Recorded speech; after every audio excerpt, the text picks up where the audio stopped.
internacionais.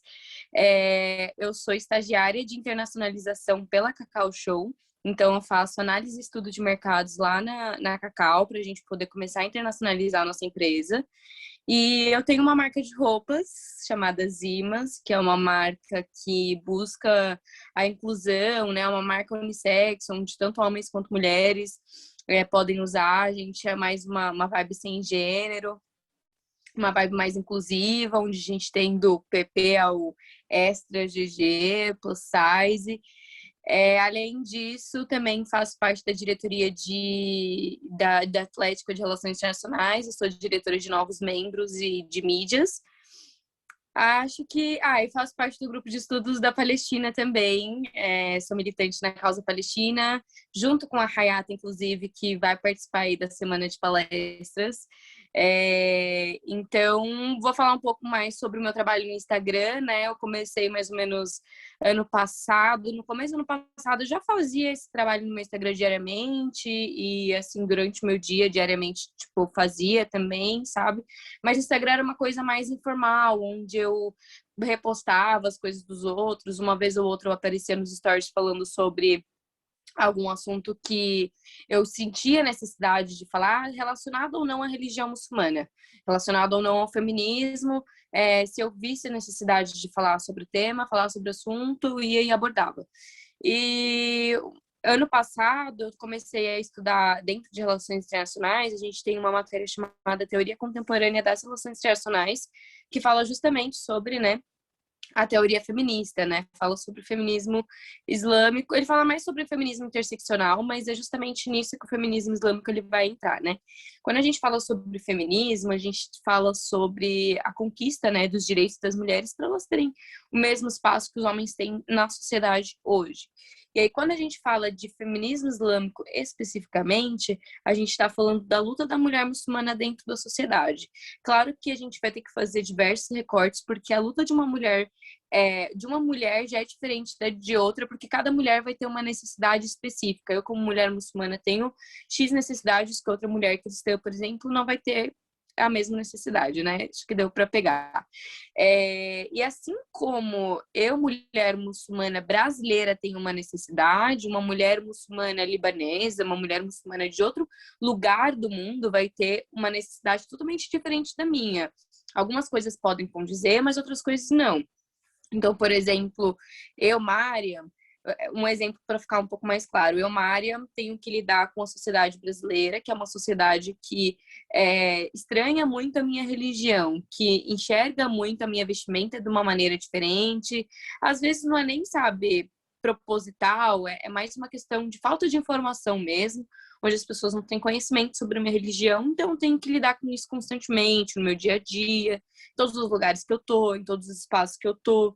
Já uma mulher muçulmana de um país do Oriente Médio ou de um país que tem a maioria muçulmanos não sofre com isso. Por quê? Porque a sociedade ela já está habituada a uma mulher que usa hijab dentro das escolas, dentro das universidades, dentro do meio de trabalho. E aqui no Brasil já não. Então, falando um pouco mais sobre as minhas vivências, deixando um pouco mais a teoria de lado, quando eu falo sobre as minhas vivências, eu falo muito sobre as oportunidades que às vezes eu deixei de ter, na verdade, as chances, né, que deixaram de me dar, não pela minha capacidade ou não pelo que eu sou, pelo que eu estudo, por tudo isso, mas sim pelo fato de eu usar o hijab. Já aconteceram situações, e eu sempre falo sobre essas situações, de em entrevista de emprego, o entrevistador perguntar para mim se eu não queria casar, não queria ter filhos, entrevistador achar que o trabalho que eu faço dentro do Instagram é meio irrelevante, porque ele tem amigos libaneses. De acordo com os amigos libaneses, essa não é a realidade da mulher muçulmana. Eu concordo que a realidade de uma mulher ela é diferente da de outra, como eu disse anteriormente. Então, essa mulher que ele pode estar se referindo, ela pode sofrer uma opressão, uma repressão dentro de casa, mas isso não quer dizer que toda mulher muçulmana sofre ou que uma mulher que não seja muçulmana não sofre uma repressão dentro de casa. É importante ressaltar isso, né? Porque a gente acha que só a mulher muçulmana está sujeita a repressões, né? O que é um estereótipo também, mas mulheres que não são muçulmanas estão. Então, eu vejo, às vezes, a maior prova é que o Brasil está aí no ranking de um dos maiores países que tem casos de feminicídio no mundo. Países do Oriente Médio já não. Alguns também, né? A gente não pode sempre generalizar todos. Eu acho que generalizar é algo que a gente tem que tomar muito cuidado, porque as nossas vivências são muito diferentes. Eu sempre bato muito nessa tecla. E aí o feminismo islâmico, ele vem justamente, né, para fazer esse recorte da opressão da mulher muçulmana dentro da sociedade. Então, o feminismo islâmico vai falar tanto da questão patriarcal, tanto da questão da mulher estar sujeita a preconceitos dentro da sociedade pelo fato de ser mulher. E, além disso, vai ter o recorte interseccional de religião, né? Que, às vezes, eu, Mariam, estou sujeita a sofrer com xenofobia que outras mulheres não estão sujeitas a sofrer. Por quê? Porque é muito fácil me identificar por conta do hijab. Então, independente do local que eu esteja, eu posso estar no colégio, posso estar na faculdade, inclusive eu vou falar um pouco mais da minha realidade. Estando na faculdade, estando no meu trabalho, não que eu tenha sofrido algum tipo de preconceito, bem pelo contrário.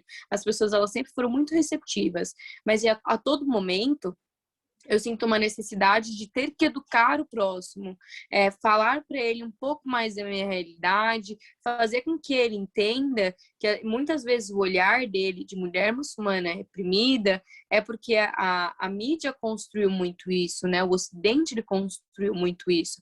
Porque diversas vezes você vê o Ocidente tentando civilizar, né? As pessoas que são do Oriente Médio, ou tudo que é diferente. A gente não precisa falar só das pessoas que estão no Oriente Médio, mas você vê o tempo todo europeus tentando civilizar os indígenas na época da colonização, né? Na época colonial aqui do Brasil. Então, você vê o tempo todo a repressão, às vezes, dos latinos, onde você tem toda aquela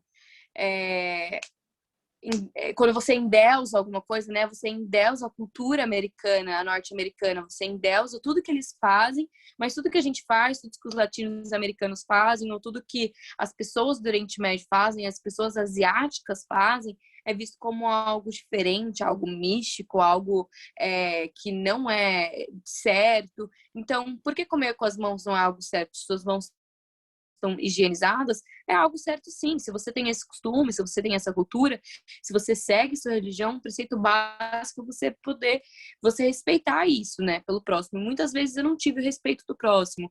Então, outras situações que eu já passei também foram em transportes públicos, onde pessoas me olhavam diferente, ou às vezes sempre do meu lado, já aconteceu de cuspirem do meu lado pelo fato de eu usar o véu, ou sofrer assédio das pessoas de homem virar e cochichar no meu ouvido, como que faz para me converter à sua religião? Porque você é muito bonita. E isso é sofrer assédio, né? Ou você tá na rua, é o mais comum, que é mais comum ouvir alguém fazendo boom, ou alguém falando volta para sua terra, volta para lá. E isso não só eu, mas diversas mulheres muçulmanas dentro da internet falam sobre isso, né?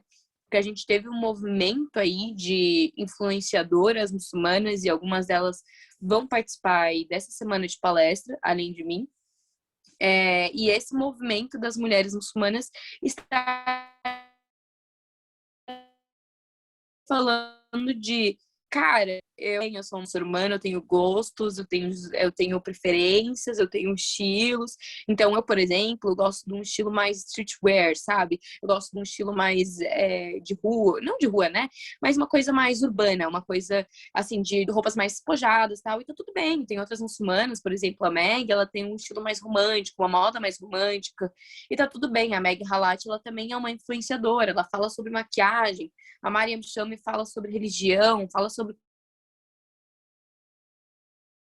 cultura, fala sobre realidade, fala sobre diversas coisas.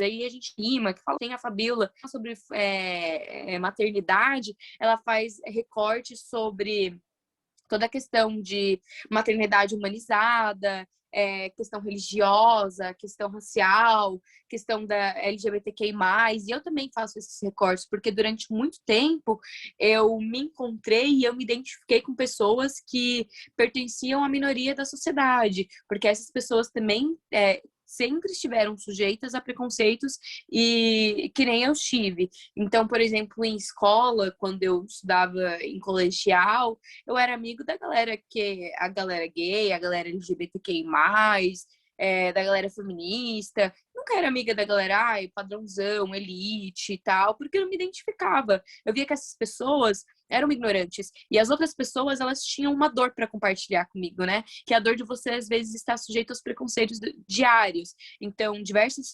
vezes eu tive que presenciar situações que meus amigos passaram, assim como diversas vezes eles tiveram que presenciar situações que eu passei. Então, situações que as pessoas tentaram pegar e assim no meu hijab, sabe?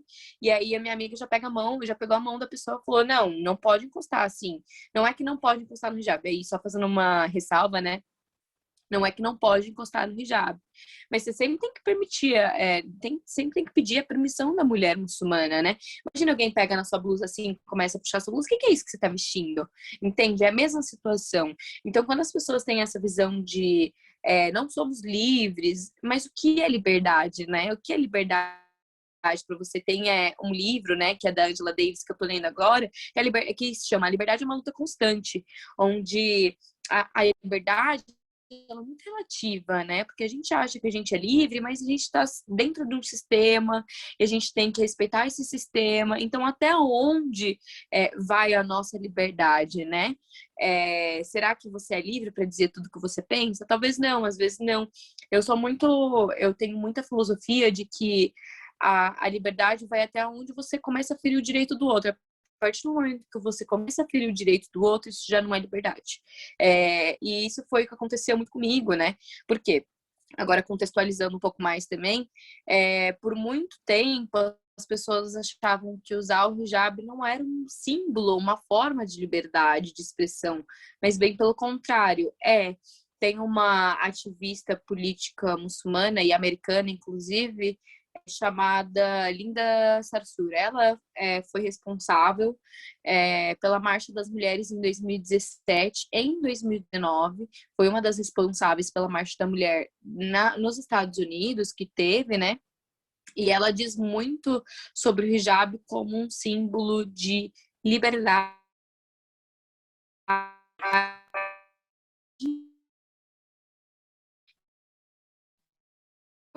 E é bastante, ela tem. Eu não concordo muito com a sua visão. E aí a Linda,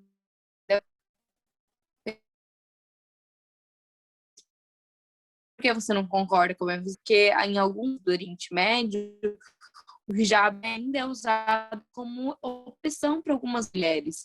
E aí e as perspectivas, elas são diferentes em cada ambiente, em cada lugar. Então, eu também tive uma professora de direito internacional iraniana, e ela era muçulmana, ela não é mais muçulmana. E ela falava muito para mim, Mário, eu me relacionava com um cara que era totalmente 100% muçulmano, tal, e eu também. A gente era mega religioso, mega crente em tudo.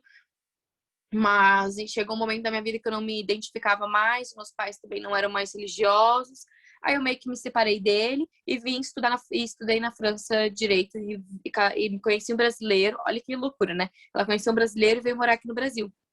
E conversando com ela falava que algumas no Irã, né, pelo fato de ser um estado teocrático, você tem a obrigatoriedade do uso do hijab. E isso muitas vezes incomodava as mulheres, a obrigatoriedade do uso dele. Em contraponto, outras mulheres não se sentiam incomodadas, porque era a representação da fé delas através do Estado, né? Então, você tem essas duas versões, essas duas visões. E o feminismo islâmico, ele está muito mais preocupado em ver não a ascensão, né? Porque quando a gente fala de ascensão, a gente quer algo mais, talvez mais superior, mas não a superioridade da mulher, mas sim a igualdade entre as mulheres e os homens dentro da religião muçulmana. De entender a narrativa das mulheres dentro da religião, as perspectivas das mulheres dentro da religião. Além disso, né, mas entender através das narrativas corânicas, né, da narrativa do Corão, do livro sagrado dos muçulmanos, qual a posição da mulher dentro da religião. Então, é muito interessante quando você vê também, tem alguns hadith, né, alguns contos que falam dos profetas, que as mulheres questionam para o profeta, né, por que quando você vai se referir no plural dentro do Corão, você sempre se refere no masculino e não no feminino. E nesse momento, quando ela questionou o profeta, ele falou sobre um verso do Corão, né? Um verso do Corão foi revelado também. É um capítulo que fala que tanto os homens quanto mulheres, independente do gênero, assim, eu tô fazendo a interpretação do versículo para vocês, não é o versículo assim de cor salteado. Mas nesse versículo, assim, a interpretação dele é que, sim, existem homens, existem mulheres, existem gêneros diferentes, mas independente da diferença do gênero, ambos têm obrigatoriedades, têm deveres, têm direitos, e ambos vão, não sofrer, né, mas no dia do juízo final, vão ser julgados, né, pelas ações deles de maneiras iguais. Então, independente se você é homem, se você é mulher, você deve seguir o que está dito no Islã. Então, se você não seguir isso, você sofre com as consequências de maneira igual. E também outro exemplo muitas pessoas no cristianismo, né, e aí eu também não tenho propriedade para falar do cristianismo, mas a gente sabe que no cristianismo se diz que a mulher, ela veio da costela de Adão, né? A Eva veio da costela de Adão. E dentro do Islã, isso não acontece. A Eva, ela não veio da costela de Adão. Assim como Deus criou Adão, ele criou a Eva também da mesma maneira, do barro, tal, não sei o quê, né? Toda aquela narrativa, toda aquela história. Então, você tem isso também. Aí, quando você começa a enxergar que dentro do Islã você tem esses recortes, você tem essas narrativas, você tem essa discussão de gênero desde muito tempo atrás, desde 1400 anos atrás, você vê, será que é mesmo como a mídia retrata? Porque há 1400 anos atrás, o Islã, numa sociedade onde era legal não, né? Mas era comum você ter filhas mulheres, mas você enterrar essas filhas mulheres por causa do gênero delas, o profeta ele veio revolucionando falando não. As mulheres elas têm seu valor dentro da sociedade, elas têm seu respeito dentro da sociedade. Dizem que o paraíso está aos pés da mãe, ou seja, de uma mulher, tá aos pés de uma mulher, né? Você tem toda essa narrativa, você tem toda a narrativa que fala da importância da mulher dentro da religião, você tem todas as discussões dentro tanto das leituras corânicas, quanto das interpretações, tanto da jurisprudência islâmica, as obrigatoriedades da mulher usar o hijab, o homem também tem a obrigatoriedade de ser modesto, de respeitar a mulher, de fazer isso. Então, até onde, né, vai o nosso conhecimento, a nossa ignorância em relação ao Islã, porque parece que as pessoas recortam uma parte do Islã, aí copiam, colam nas manchetes, colam em lugares que vão dar mídia, vão chamar a atenção, e lá eles começam a difamar. Por quê?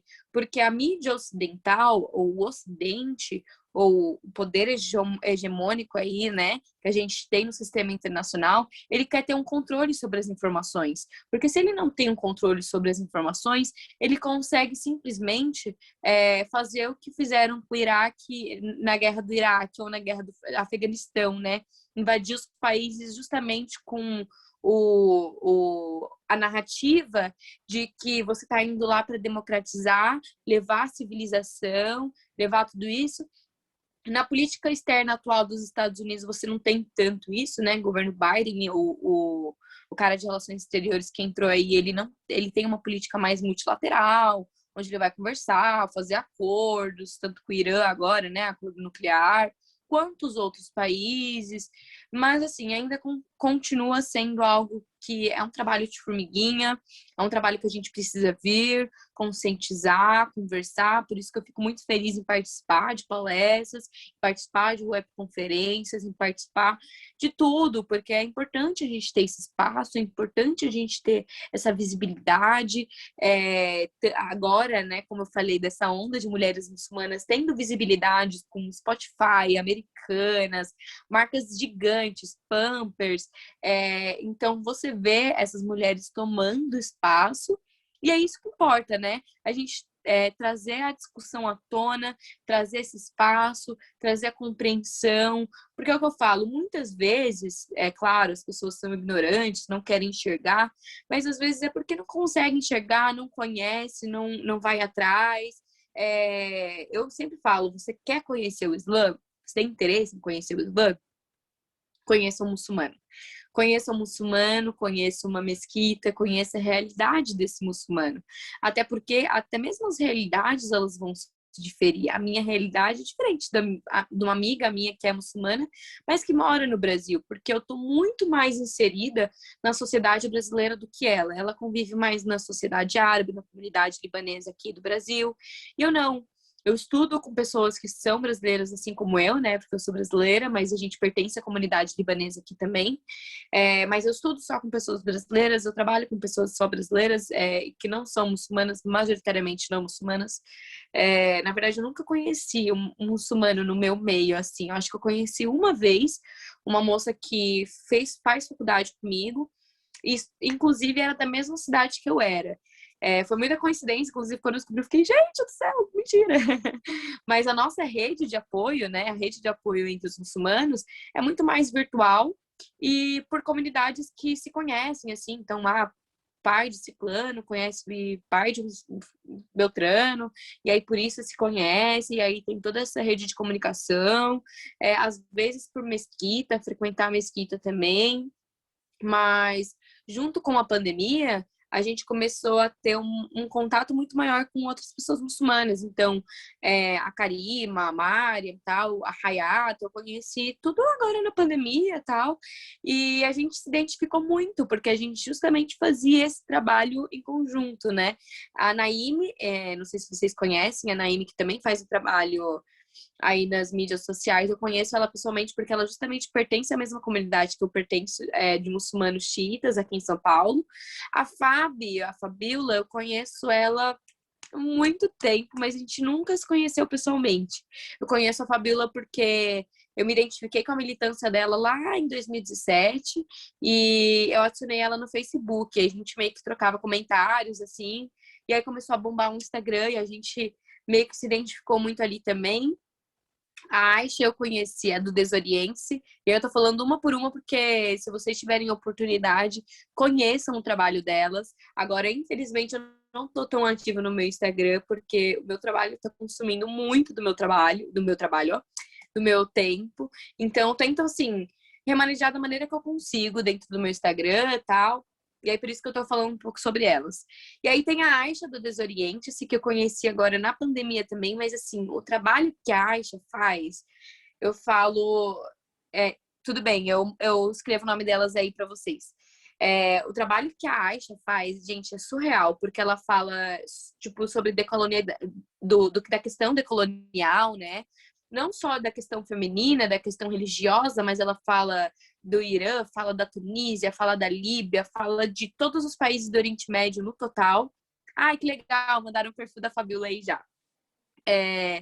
E aí tem a Shakila, né, que fala um pouco mais sobre o recorte paquistanês. Ela faz esse recorte paquistanês que é muito interessante, porque eu, Mariam, sendo mulher muçulmana, conhecedora do Oriente Médio, não tinha noção de muitas coisas do Paquistão.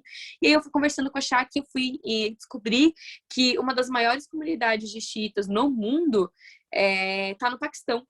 Então, foi muito legal, troquei essa ideia com ela também. E aí, juntas, eu, a Fabiola, a Aisha e a Shakila, a gente criou um projeto chamado Projeto Muçulmanas, onde a gente faz todo esse recorte, né? Fala sempre sobre mulheres no Islã. Hoje a gente fez o post das mulheres no Islã, comemorando o Dia Internacional da Mulher, mulheres negras no Islã também, porque a gente gosta de fazer esse recorte racial dentro do Islã, porque as pessoas acham, não, uma religião, só porque a religião muçulmana está isenta de preconceitos ou isenta de qualquer coisa, não. A gente ainda tem as pessoas dentro da comunidade muçulmana, às vezes, com preconceitos muito grandes em relação à comunidade LGBTQI+. Então, até mesmo quando eu fiz o meu projeto, dentro do meu perfil, aí se vocês quiserem ver e acompanhar, eu fiz ano passado em comemoração, eu fiz uma semana de orgulho LGBTQI+. E aí quando eu fiz, meio que gerou uma polêmica muito grande, né? Como uma mulher muçulmana vai falar, nem era eu falando, né? Eram pessoas da comunidade falando, mas como uma mulher muçulmana vai dar espaço para a comunidade LGBTQI+, sendo que dentro da religião isso não é permitido, tal. Aí eu olhei assim e falei, gente, tá bom, se dentro da religião não é permitido, ainda assim existe o livre-arbítrio dentro da religião. Então, ou seja, existe o livre-arbítrio para você ser quem você quer dentro da religião, independente da sua escolha. Começa aí. Segundo o quê? O perfil é meu, né? Então eu posto o que eu quero. Terceiro é que, assim como eu sinto necessidade de ter meu espaço dentro dos lugares, eu sei que as pessoas dessa comunidade sentem essa necessidade. Então, meio que não me custava nada dar esse espaço, era algo que eu queria muito. Pessoas que eu amo pertencem à comunidade LGBTQI+, pessoas que me apoiam sempre, que estão comigo sempre. Então, é nada mais justo do que eu fazer essa troca. Às vezes, pessoas que estão dentro da comunidade muçulmana não me deram tanto apoio quanto as pessoas da comunidade LGBTQI+. Eu sempre gosto de bater nessa tecla, porque as pessoas acham, muçulmano não gosta de gay, é homofóbico, ou você nunca viu um muçulmano negro. Não. Calmou, peraí, a gente tem uma das maiores provas aí, é a Nigéria. A Nigéria é um dos países que mais tem muçulmanos no mundo e fica na África. Você tem inúmeras figuras negras e muçulmanas, né? A gente tem aí Muhammad Ali, Malcolm X, a gente tem diversos. Na realidade, a gente tem a Aisha Prime também. A gente tem diversas pessoas aí que é muito interessante a gente pesquisar e saber e fazer esses recortes. E se vocês também tiverem oportunidade, eu deixo aí também depois o perfil do Raj Batista. Raj Batista é um homem, assim, um dos caras mais sensacionais que eu conheci. E foram poucos homens legais que eu conheci na minha vida. E ele é um muçulmano convertido, ele é convertido ao Islã, ele é xiita também, e ele é negro e ele trabalha com abate halal, mas não só isso, ele também faz músicas, né? Ele faz músicas gospels da religião muçulmana, mas em português, não em árabe.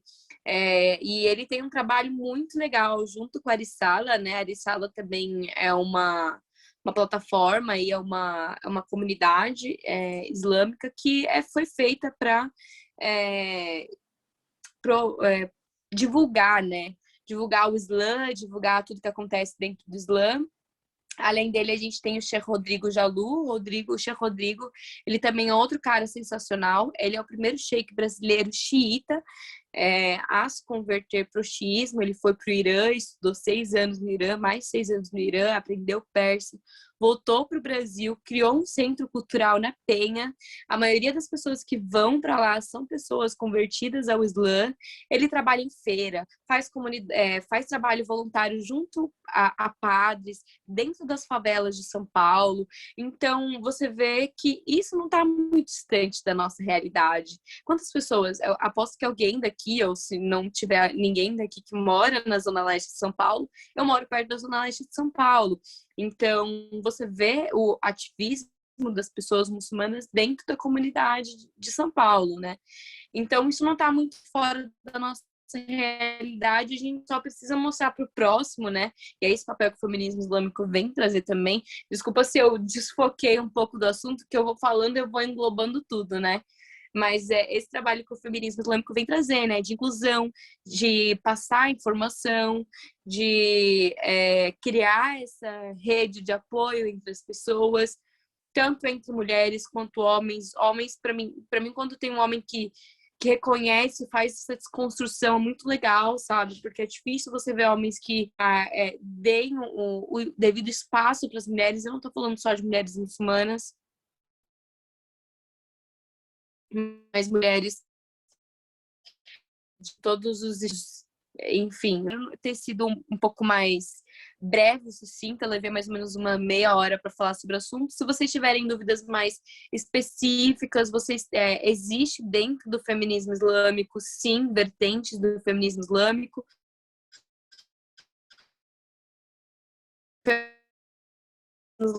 Tá mais promoção ao direito do feminismo mais universal, que é mais compatível ao feminismo universal, e tem o feminismo islâmico que é um pouco mais específico, que vai fazer das leituras religiosas, vai fazer das jurisprudências islâmicas uma interpretação para entender o papel da mulher dentro da religião e fora dela também.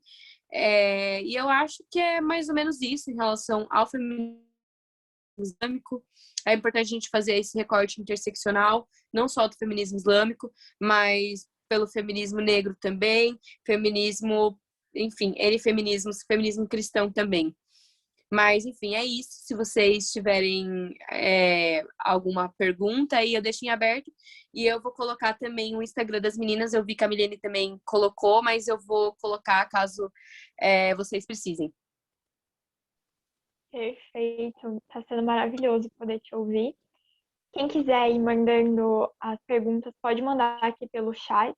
Ou quiserem mandar no privado pra gente também, ficarem com vergonha, alguma coisa. A gente vai falando e vai debatendo um pouquinho mais sobre as perguntas. Então vamos lá. Já temos aqui algumas perguntas.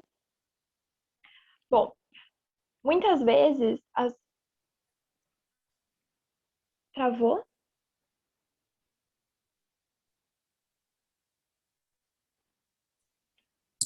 Pra mim não travou. Não? Pra mim também tá tudo tranquilo. Então vamos lá. Deixa eu voltar aqui para a pergunta. Muitas vezes, mulheres que compõem os grupos que são muitas vezes marginalizados, como negras, pobres, mulheres trans, não se sentem representadas pelo feminismo, ou pelo menos pelo histórico das ondas do feminismo e a vertente liberal.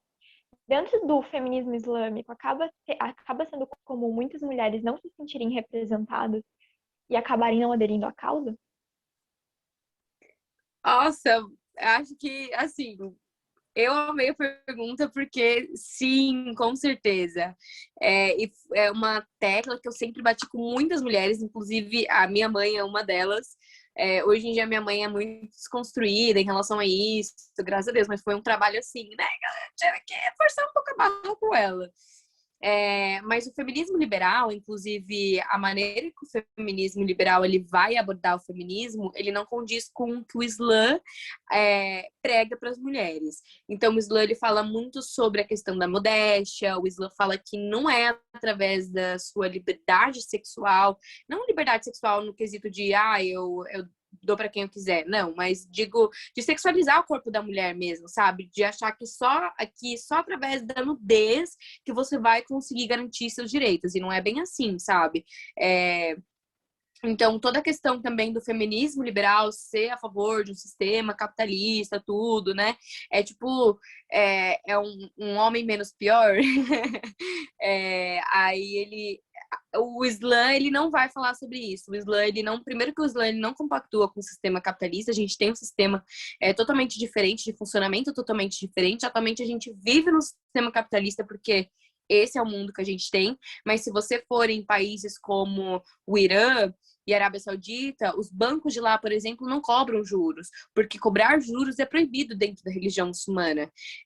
Então, você vê, tem essas diferenças. Então, quando o recorte do feminismo liberal, ele não vai condizer com o recorte do feminismo islâmico, eles não vão, sabe, casar ali. E às vezes é por isso que muitas mulheres não se sentem representadas, exatamente o que você falou, não se sentem representadas pelo feminismo liberal, ou pelas primeiras ondas de feminismo, porque era um feminismo que via a inclusão para mulheres brancas e não necessariamente para as outras mulheres. Então, muitas vezes eu não me identifiquei com a causa do feminismo liberal e não via sentido para mim e me questionei em relação a isso.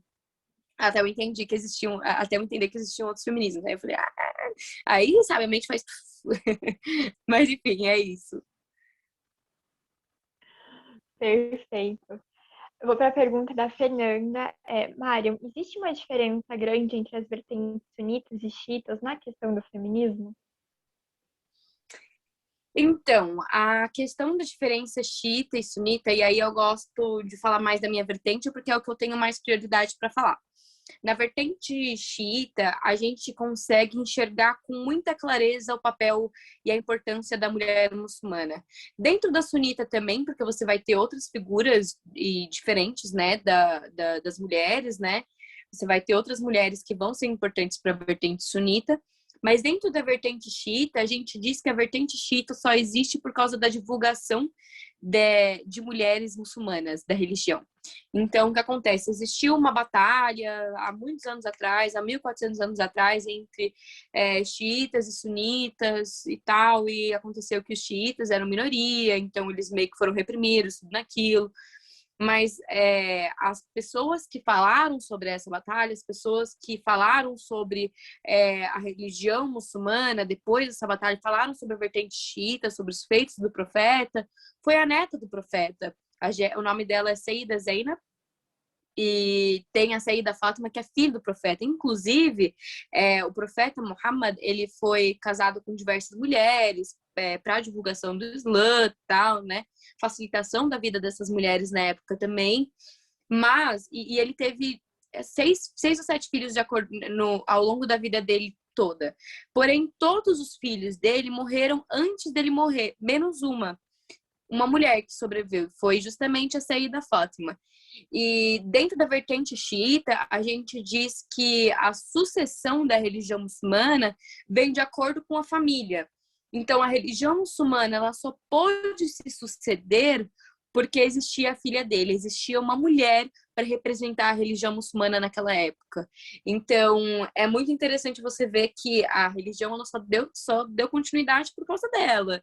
Inclusive, um dos maiores ditos aí de mulheres dentro do Islã da Sayyida Zainab, da neta do profeta Muhammad, onde ela é questionada sobre a guerra, sobre tudo que acontece na vida dela, né? Porque ela passa por episódios muito difíceis e ela precisa ao longo da vida dela ser muito paciente para entender por que aquilo estava acontecendo.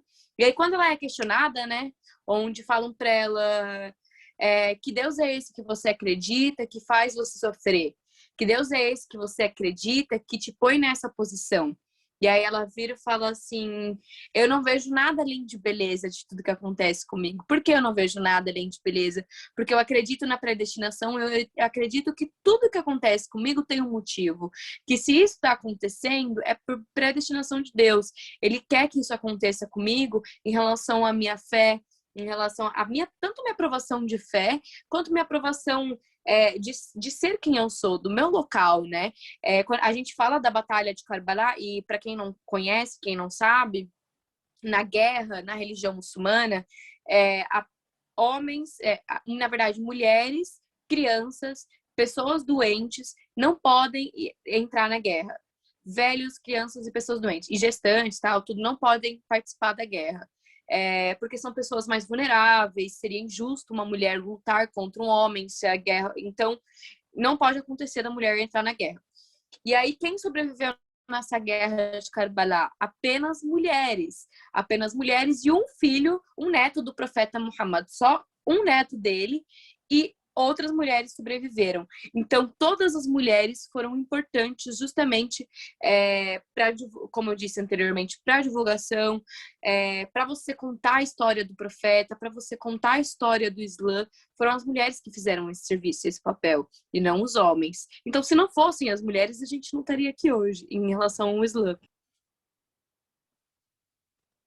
Muito interessante, nossa, não conhecia esse lado. Bom, você estava falando antes um pouco da diferença dentro do próprio feminismo islâmico, das diferenças das suas próprias vertentes, né? Do secular, o islamista e o híbrido. E você comentou que o secular ele é baseado em questões mais da própria religião e questões mais antigas. Quais são os principais conceitos ou princípios do Islã que conseguem basear o feminismo de hoje em dia secular? Ótima pergunta também. Então, dentro do Islã, quando a gente não é assim, temos o Corão e acabou. Pá, joguei o Corão aí, vocês que lutem para entender o que está escrito aí, né? Não, a gente tem pessoas formadas, líderes religiosos formados, inclusive a gente tem mulheres que são formadas, tá? São estudadas dentro do âmbito religioso, dentro de escolas religiosas, que inclusive se chama Hausa, se alguém quiser pesquisar um pouco mais sobre isso. Minha tia é uma das mulheres que faz esse estudo religioso. E o que acontece? Dentro desses estudos religiosos, você tem a interpretação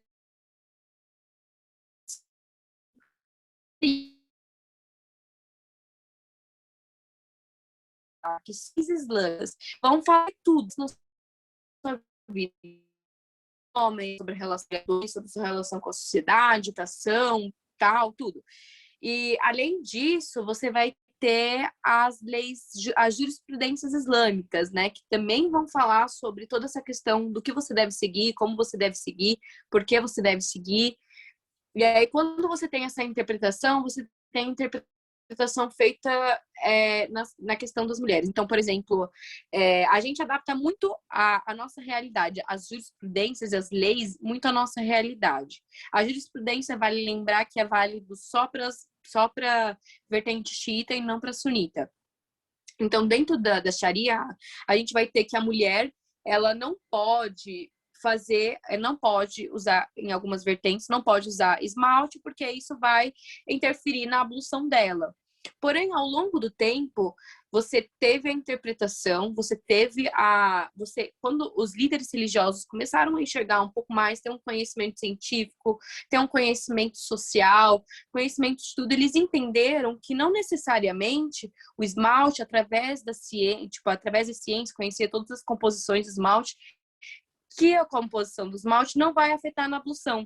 Então, o que eles fazem? Eles meio que revogam, né, isso, falam, olha, então, a interpretação que a gente fez naquela época, ela vai ser adaptada. Por quê? Porque através do estudo X, Y, Z, a gente percebeu que não é necessário a mulher estar sem esmalte para poder fazer a reza. A mesma coisa, tatuagens. A mulher, tanto o homem quanto a mulher, e aí isso vale para ambos, né?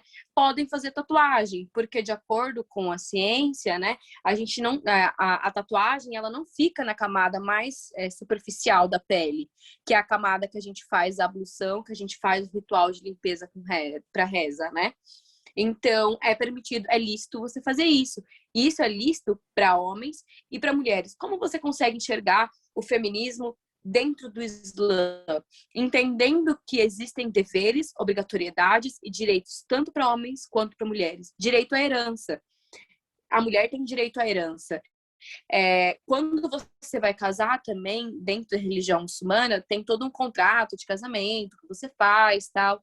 E dentro desse contrato, precisa obrigatoriamente existir um dote para a mulher. Por que precisa obrigatoriamente existir um dote para a mulher?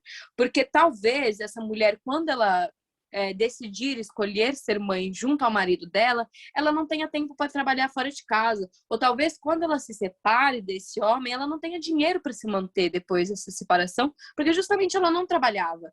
Isso falando na questão das mulheres que não trabalham. Até mesmo as mulheres que trabalham, elas têm direito e elas podem exigir o dote do marido delas. Então, existe esse dote justamente para garantir a estabilidade da mulher dentro da religião. Casamento provisório, né? Aí eu tô dando vários exemplos para as pessoas entenderem um pouco, né, como a gente enxerga esse feminismo dentro da religião. O casamento provisório, isso acontece só na vertente xiita também. O casamento provisório, ele pode acontecer entre um homem e uma mulher, mas ambos precisam ser ou já divorciados ou viúvos. Eles não podem ter acabado de casar, eles não pode ser o primeiro casamento deles, na realidade. Pode ser o segundo casamento, terceiro casamento, e pode ser um casamento temporário. E aí, como acontece? É acordado entre ambas as partes, entre o homem e a mulher, quanto tempo eles querem ficar casados. Eu quero ficar X dias, X meses, X anos. E aí, depois desse tempo, né, desse período que eles combinaram, que foi acordado, é a separação automática deles. E durante esse relacionamento deles que eles têm, eles podem fazer de tudo. E depois, se a mulher quiser separar desse homem e casar de novo com o homem, ela pode fazer isso. A única exigência que o Islã pede para essa mulher fazer é esperar durante 3 meses para ela poder casar de novo ou ter outro tipo de contrato. Por quê? Para ter a certeza de que ela não vai estar grávida desse homem.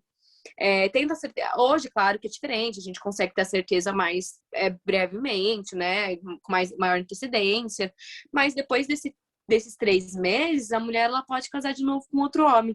E aí você fala, né, poxa vida, tão modernizado, tão moderno esse slam. Não, o slam não é tão moderno de agora. Esse slam existe, ó, faz muito tempo. As pessoas que não conhecem.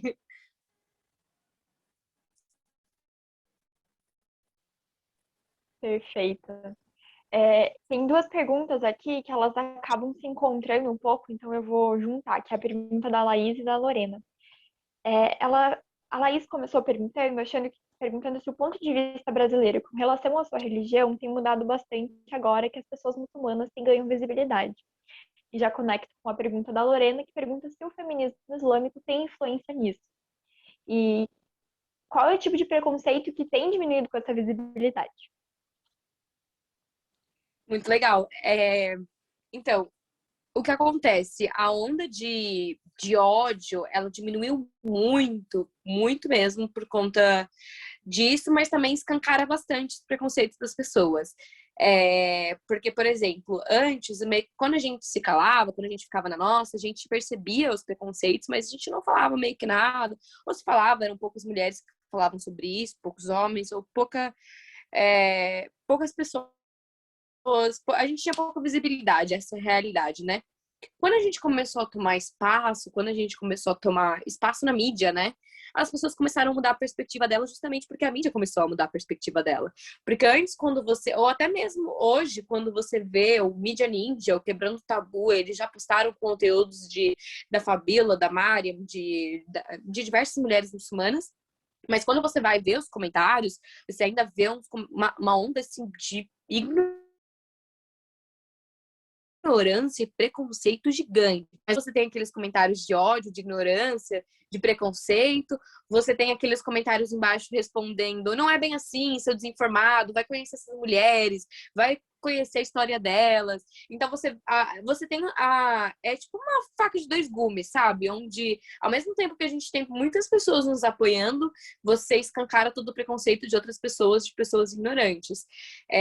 Mas é muito legal enxergar, e sim, o feminismo islâmico ele vem muito para quebrar isso, porque as pessoas atrás achavam que era impossível existir uma mulher muçulmana e feminista. E aí, quando as pessoas começaram a entender que existe uma vertente, que é a vertente do feminismo islâmico, elas começam a, tipo, ficar bobas. E, inclusive, a gente não fala que é só uma... eu...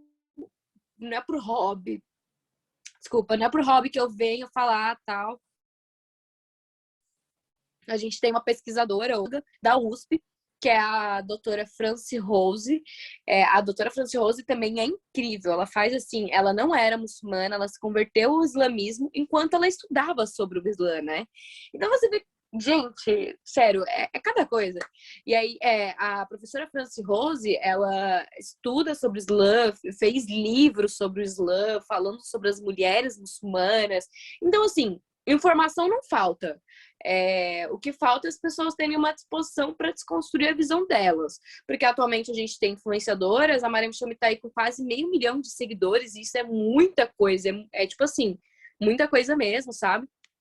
A gente tem outras mulheres que também estão, assim, com a visibilidade assim, gigante, imensa, além das mulheres que fazem o trabalho de formiguinha diário de conscientizar as pessoas.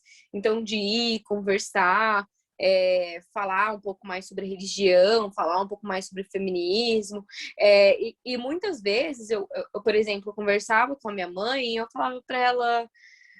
tipo, a minha mãe meio que não acreditava muito no feminismo, tá, não sei o que. Aí eu virei e falei assim pra ela: mãe, sabe isso que você tá fazendo? Que você faz de sair de casa, ter uma jornada dupla, até mãe, ser dona de casa, trabalhar fora de lado, ter conhecimento, tal, não sei o quê. Isso já é o feminismo, porque você tá ali, você tá conquistando seu espaço, você tá conquistando seu lugar, você tá provando pro próximo que, independente da situação, você tá ali, você tá lutando pelos seus sonhos. Independente de quem você seja, de como você seja, a sua religião nunca vai te impedir de estar no lugar que você tá e na posição que você tá. E aí, quando eu falei isso pra ela, ela começou a entender. Ela falou: talvez você esteja certa. Aí foi assim que a gente começou a desconstruir, sabe? Porque até mesmo, eu falo, até mesmo dentro da nossa comunidade, da comunidade comunidade muçulmana, a gente precisa falar sobre isso. Porque às vezes na comunidade muçulmana você não entende que o feminismo não é algo ruim, não é algo que vai, nossa, colocar as mulheres lá em cima e só por causa do feminismo, todos hijab, colocar um biquíni e ir pra praia, sabe? Não é bem assim. Perfeita. Pergunta da Yasmin. Mariam, queria saber o seu ponto de vista. Qual é o aspecto mais importante do feminismo islâmico que pode proporcionar mudanças nas interpretações tiradas em mídias internacionais e nacionais? PS, também sou muçulmana. Ai, linda! Sabe como a gente vai conseguir desmistificar toda essa questão e mostrar para as pessoas que o feminismo islâmico ele tá ali para somar e não para atrapalhar, né? Como algumas pessoas acham. Vai ser mostrando e provando a todo tempo a nossa posição. Então, por muito tempo, as pessoas achavam que, aí falando, né? Por muito tempo as pessoas achavam que uma mulher ela não podia ter um espaço dentro do mercado. E aí você simplesmente pega casos de mulheres que têm a linha de... como é que eles chamam? Tipo a Turkish Airlines, mas do Irã, né? Agora que eu esqueci o nome, me fugiu o nome. As companhias de voo e tal, né? Do Irã. E aí uma das responsáveis pela companhia aérea do Irã é uma mulher. O Irã, a maioria das pessoas que estão na universidade no Irã são mulheres. A maioria das pessoas que estão na universidade no Líbano são mulheres também. A maioria das mulheres muçulmanas que estão atualmente, a maioria não, grande parte, se não todas, mulheres muçulmanas que estão na sociedade brasileira, tem pelo menos uma formação. E me corrija se eu estiver errado, mas a Yasmin também é muçulmana e provavelmente deve estar fazendo uma faculdade, provavelmente deve estar estudando, provavelmente deve estar indo atrás de um trabalho.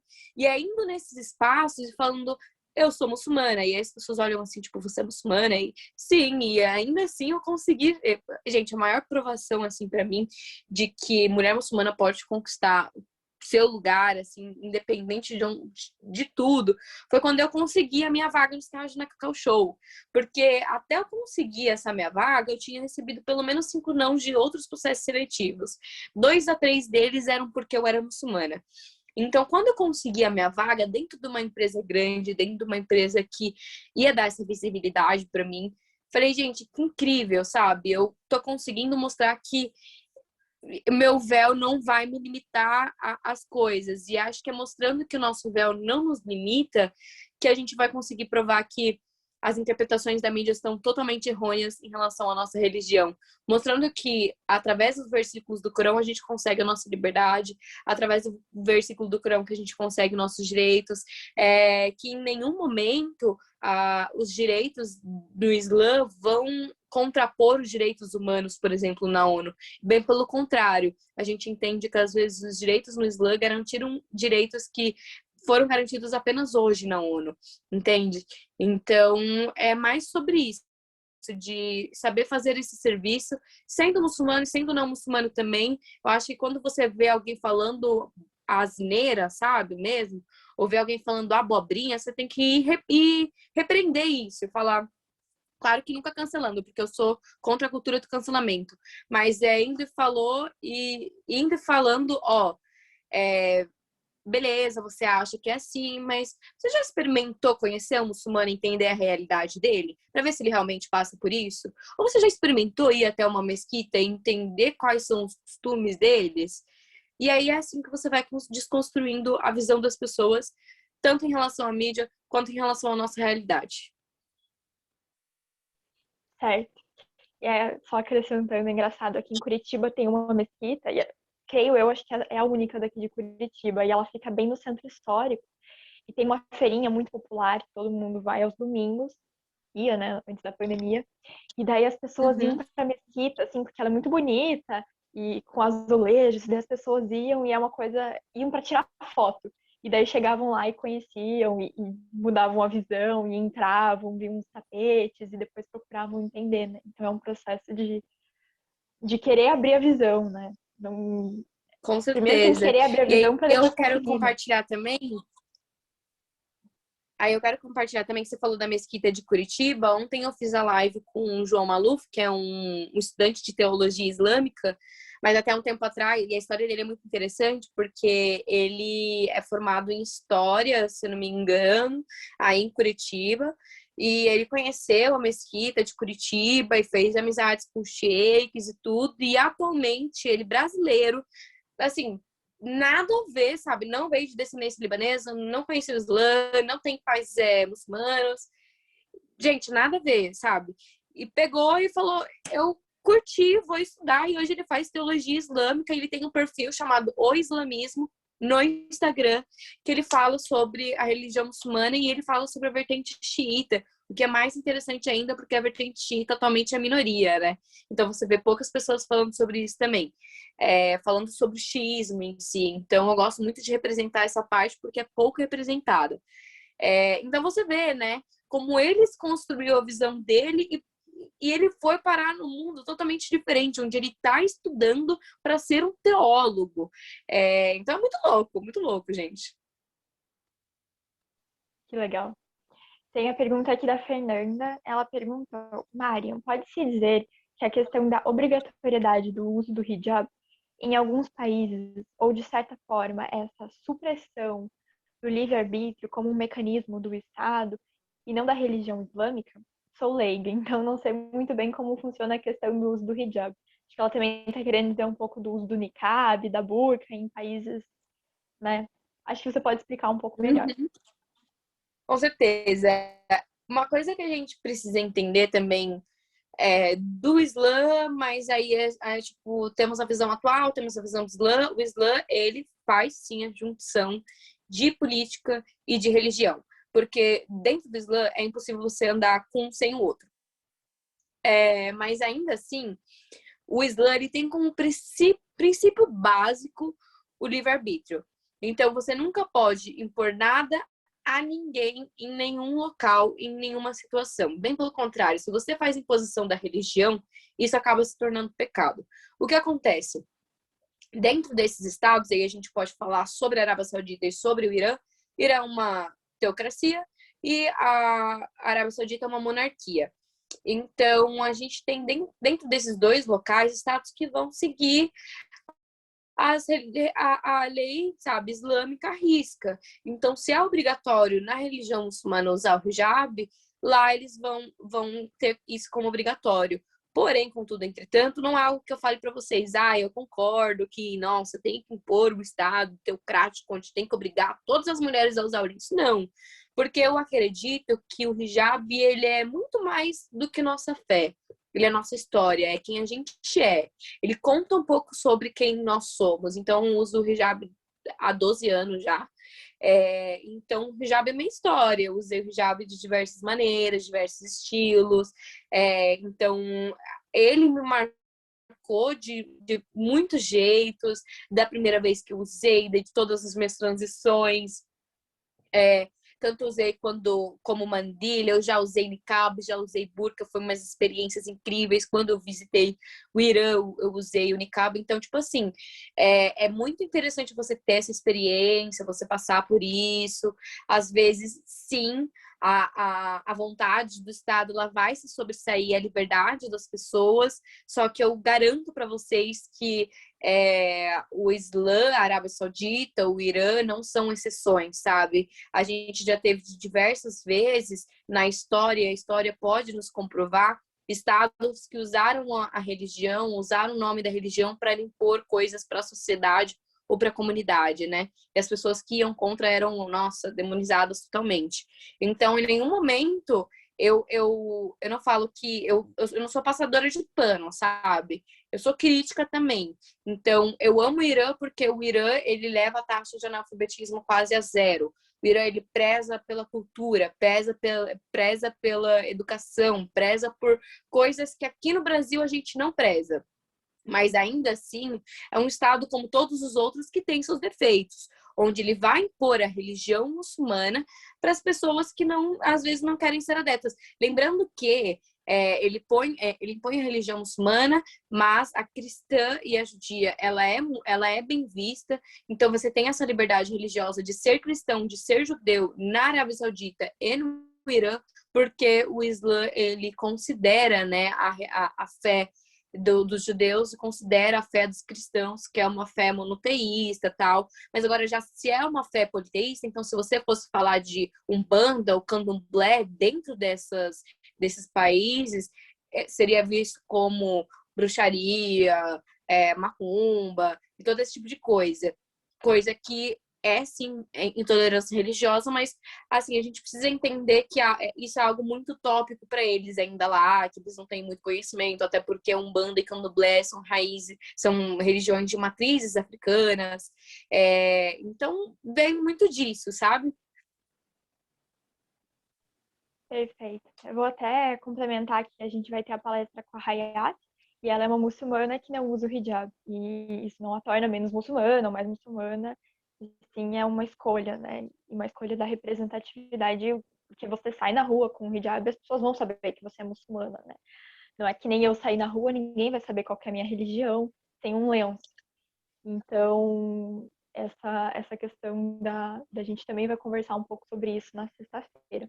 Daí, só para finalizar, eu vou ter uma pergunta minha. E você acabou comentando que você até brincou, né, do casamento temporário, não é moderninho de agora. Achei ótimo. E quando a gente começa a estudar um pouco sobre o feminismo, a gente chega num ponto que a gente vê que o Islã foi o primeiro a reconhecer o voto feminino, né? Lá na época da criação dele. E daí eu queria que você pudesse explicar um pouquinho de qual que é a origem do feminismo islâmico, né? Para a gente fechar o assunto de hoje. Porque ele tem uma base antiga, houve alguns regressos, houve algumas evoluções, e depois com as ondas do feminismo ele mudou de cara, né? Antes ele era outra coisa, que não assumia esse nome, mas ele já tinha tendências feministas. Se você pudesse falar um pouquinho disso para a gente encerrar. Eu acho que, assim, vai ser perfeito para a gente finalizar, justamente falar sobre isso. O Islã, pelo fato dele garantir tudo isso para as mulheres, o direito ao voto, o direito à herança para uma mulher muçulmana é comum. Tipo, isso já é algo muito comum, algo que eu nasci, eu sou criada entendendo que eu tenho direitos a isso. Eu tenho direitos a impor coisas, tirar coisas e colocar coisas dentro do meu contrato religioso. Eu tenho direito, por exemplo, poligamia pode para o homem? Pode para o homem. Porém, só pode ser a primeira mulher a provar, e de acordo e se a segunda mulher aprovar depois, se a terceira mulher aprovar, ele tem que garantir a vida justa para todas as mulheres. Então, se ele dá uma coisa para outra, ele dá outra coisa para outra. Então, muito interessante a gente ver que é um feminismo, só que numa perspectiva diferente, até as pessoas começarem a entender, olha lá, o Islã ele garantiu isso. Então, será que o Islã ele é uma religião que teve alguns ideais feministas antes? E aí o feminismo ele começou a surgir por quê, né? O feminismo islâmico ele surgiu por quê? Eu digo que o feminismo islâmico ele nunca surgiu por conta da religião. Ele sempre surgiu por conta da sociedade, porque a sociedade ela está sujeita a cometer diversos preconceitos com diversas pessoas. Se você é diferente, você já está sujeito a sofrer algum tipo de preconceito dentro da sociedade. Então, pelo fato a gente começou a sentir, a ver necessidade de criar essa segmentação do feminismo islâmico, porque a gente sofria dentro de sociedades que não eram islâmicas, ou até mesmo em sociedades que eram islâmicas, o preconceito de ser mulher e muçulmana. Porque dentro da sociedade islâmica você vai sofrer mais com a questão patriarcal, a questão do machismo, a questão dos homens acharem que tem direito de fazer coisas que a religião não permite, mas que a mulher não pode fazer coisas que a religião não permite porque ela é mulher. Então existe isso sim. Gente, eu não sou passadora de pano não, viu? Sou muito crítica, principalmente homens muçulmanos que apontam um dedo para mulheres muçulmanas, mas aí vira e faz muito pior do que qualquer mulher muçulmana. Então, existe isso, né? Que a gente sentiu essa necessidade, porque a sociedade brasileira é machista, porque a sociedade árabe é extremamente machista. Então, a gente viu que a mulher ela precisava se provar o tempo todo na sociedade, e aí depois em outra sociedade ela precisava se provar o tempo todo também como mulher e muçulmana também. Então, surgiu muito depois, o nome mesmo, feminismo islâmico, surgiu agora, mas a gente fala sobre isso há muito tempo já. E aí você tem escritoras como a Amina Wadud, que fala sobre por que as mulheres muçulmanas não precisam do feminismo, sabe? Por que as mulheres muçulmanas não precisam do feminismo? Porque a gente não precisa do feminismo. Muitas mulheres muçulmanas só não são feministas islâmicas porque elas dizem: eu não preciso do feminismo, porque a minha religião já garantiu todos os meus direitos. Então, por que eu vou lutar por isso? E aí que entra o meu contraponto a elas. Beleza, sua religião te garantiu tudo isso, mas quem te garante que a sociedade vai permanecer ou vai te dar todos os direitos que a religião te deu? Ninguém te garante isso. Então, você tem que ir lutar para isso acontecer também. É nessa questão. Perfeito. Eu ia encerrar aqui, mas eu achei boa a colocação da Fernanda e acho que é interessante até para continuar esse aprendizado, né? Ela perguntou se você tem alguma indicação de livro, documentário ou etc. para entender mais sobre o Islã ou o feminismo islâmico. Gente, falar para vocês que tô assim, recheada de conteúdo para vocês. E aí eu posso passar para a Nath pelo WhatsApp, todas as bibliografias, tudo. E, gente, é de muito fácil acesso. Tem em português também alguns, mas a maioria, grande parte, é em inglês. Eu vou passar o nome de mulheres que eu acho interessante acompanhar, tanto dentro da mídia, tanto em questão de mulheres muçulmanas influentes nacionais, internacionais, que falam sobre todo tipo de assunto. Passo para vocês também leituras. Documentário, eu acho que não tem, não lembro de nenhum, mas eu vou checar com as meninas também, porque eu tenho um grupo com a Shaki, com a Aisha e com a Fabi, e a gente sempre faz essas discussões sobre conteúdos, tudo. Então, vai ser muito interessante. Eu trago tudo isso para vocês, eu mando para a Nath, e aí vocês usufruam assim, como der e vier aí. E aí eu também queria deixar a recomendação, né, tipo, de acompanharem sempre essas mulheres, gente. E agradecer muito a vocês, porque eu amei, assim, eu nem senti o tempo passar.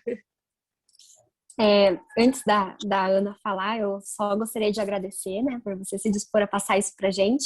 E já avisar, então, ao pessoal que quando a Mariam me passar, eu vou mandar pro e-mail para vocês. Então, quem tá aqui na palestra vai receber todas as informações que a Mariam passar pra gente pelo e-mail. Gente, eu queria agradecer a Mariam aí, que, meu Deus, que aula que você deu aqui. Eu fiquei com a câmera desligada que eu tô na aula ao mesmo tempo, devia estar assistindo a aula, mas é assim que a gente começa a faculdade, né?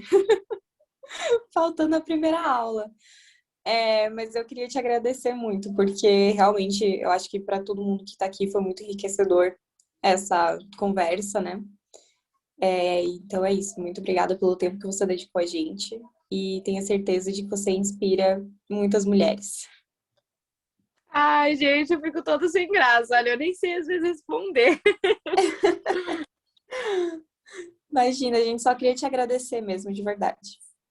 Muito obrigada, gente. Muito obrigada. É um prazer. Deixar gravado aqui nos autos também, que todo mundo tá mandando no chat, agradecendo muito, dizendo que foi muito enriquecedor, que foi ótimo te ouvir. E muito obrigada por estar aqui com a gente.